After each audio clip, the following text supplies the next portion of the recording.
Hi, I'm Hunter with Rebel Outdoors, and today we're going to talk about how practical a gas mask is. Oh man, the lighting's wrong for full flex.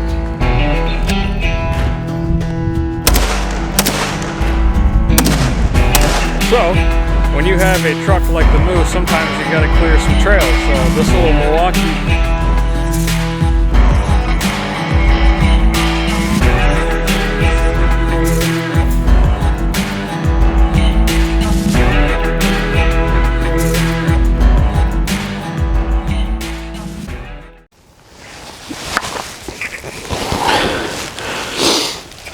Now, when you think of a gas mask, you probably think of something like this. Some guy walking out in the woods with a bug out bag, you know, atomic winter, and yeah. But today we're going to talk about the actual practical uses of owning a gas mask, and is it practical to own a gas mask? So the irony of this video is great because I'm currently sick as I'm filming this. So we'll go ahead and get into what this guy is right in front of me. So big shout out to the guys over at Mira Safety. They did send me this gas mask to test out. Now this is their CM7M gas mask, and what I really like about this one is you can see I have one filter mounted to the side of it, but you could also mount one to this other side. This one is primarily made for utilizing around a weapon system. That's why I have mine mounted to the left side, because I am primarily a right-handed shooter. So if you're left-handed, you can switch this over, or if you want to run dual, or now they have this really cool, it looks like something out of Fallout. It's like a tube system that goes to essentially air filters that you can put on like your back, your side, or whatever. So this is a really cool piece of kit, and of course it's got the typical, you know, drain or the drinking tube that you can use with a standard style canteen. The visibility out of this thing is pretty okay. They do make what I call like a firefighter type gas mask, where it's completely clear along the face, so you have a lot better visibility. And then you do have the vent down here at the bottom, standard mesh retention system. And no, First Sergeant, having a beard does not compromise the sealability of this gas mask. So I've been pretty happy with this thing. I've actually used this quite a bit for like training on rucks and things of that sort, and just really just kind of utilize this as a training tool, you know. Of course, having extra filters is always a good thing, and I believe the shelf life on these guys is like 20 years or something like that. So with the tragedy that kind of happened in Ohio this last week, I thought this was a really good time to kind of make this video about, is a gas mask going to be practical to have? And I think absolutely yes. Now, yes, I do kind of consider myself a prepper type, and a gas mask is used for a lot of different things. In the military, is an acronym called CBRN: chemical, biological, radiological, and nuclear, right? So you got to think about those, you know, air quote threats, because they are a threat to you. And the instance in Ohio last week with the train derailment kind of really substitutes like, hey, it's a good idea to have something like this in your vehicle, because they didn't really do any kind of major evacuation. And if you can Google or look up things on YouTube, the amount of chemicals that they burned off to prevent an explosion, which was that the right move?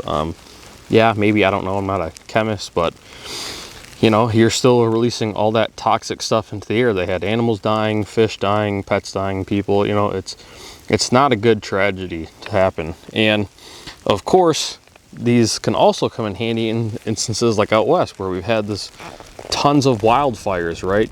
You get into, you know, you might try to escape and get pinched into an area where you don't really have other option other than to get out on foot. And if you can't breathe, you're not going to make it very far. Even having something like this like in your house for like house fires or any sort of, you know, instance like that is really good. Or maybe you have like a carbon monoxide leak, or, you know, something of that nature, where even in your own house it can kind of trap these gases in, and then you're not able to breathe, and obviously that ain't gonna end up too well. Now, of course, when you get talking about like, you know, getting nuked and stuff like that, I do not have any experience with that, and I don't think there's many people that do. So from what minuscule training on gas masks and CBRN I've gotten in the military, I would hope that these would work. I know they used to teach us like there's certain limits to be out in radiation and things of that sort, and intensity, and you know, having a mop suit and all this other stuff. So, you know, if you're kind of in a nuking zone, you're probably screwed anyway, so I wouldn't worry too much about it. But hey, get yourself a gas mask, might help you out a little bit. Now, kind of going back to Mira Safety, you know, these guys offer all kinds of different CBRN stuff. They have this style gas mask, the kind that I mentioned before. They do have ones for children, babies. They make hazmat suits. I mean, they make all kinds of stuff for this sort of thing, and they actually even do make like body armor and stuff, which is pretty cool. So I would highly recommend checking those guys out if you have any kind of interest. They also make some more specialized content for this sort of thing, but I would suggest that everybody owns some kind of gas mask. Now, I'm not saying go out to your local military surplus store and get one of those like super cheap supply Russian ones for like 15 bucks. Those probably ain't gonna do you much good, but you know, you need to be able to breathe. So having something like this within arm's reach, like I keep mine in my truck, you know, somewhere that I can get to it if in the event that I'm caught in like a fire or there's like, you know, a chemical spillage or whatever, I can put that on because your vehicle's not like completely sealed. Your vehicle pulls air in through your like AC system and heat and gets dispersed into your vehicle. So you're not going to be safe inside your vehicle from all the, you know, exposure and that kind of thing. So I would highly recommend getting something like this. I've been having a lot of fun testing this guy out, and I do plan to make some more content with this. Next video I will probably be doing on this guy will have something to do revolving around the shooting aspect of it, like how easy it is to maneuver a firearm and get on target and that kind of fun thing. So stay tuned if you're into that. Be sure to like, share, subscribe, all that good stuff. Hit the little bell notification so you get notified every time I post videos. I've been trying to do videos every week now.